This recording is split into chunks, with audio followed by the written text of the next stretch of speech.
جو لوگ ہمیں خودکشی کے مقام تک لاتے ہیں، کیا وہ واقعی اس قابل ہوتے ہیں کہ ان کی خاطر اپنی جان لی جائے؟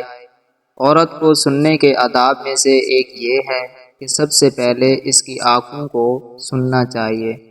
کسی ایسے کے ساتھ رہو جو تمہارے ہونے پر رب کا شکر ادا کرتا ہو۔ وہ کہتے ہیں نہ انسانوں سے امید میں وابستہ نہیں کرنی چاہیے۔ آپ نے تو مشہور قول نہیں سنا کہ اچھے سبھی ہوتے ہیں، بس خدا برا وقت نہ لائے۔ محبت میں برابری کہاں ہوتی ہے؟ محبوب کا پلڑا ہمیشہ بھاری ہوتا ہے۔ عورت کا دل جیتنا بہت آسان ہے۔ وہ ایسے مرد سے محبت کرنے لگ جاتی ہے جو اس کی بات کو غور سے سنتا ہو۔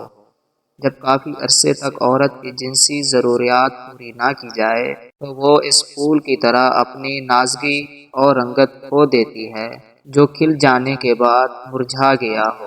کبھی جو دیکھتا ہوں ہنستے ہوئے لوگوں کے چہرے، دعا کرتا ہوں انہیں کبھی محبت نہ ہو۔ عورت سے شادی کے لیے اس کی کمزوری کو پکڑو۔ بڑی عمر کی عورت کی کمزوری اس کی خواہشات نفسانی کو پورا کرنا ہے۔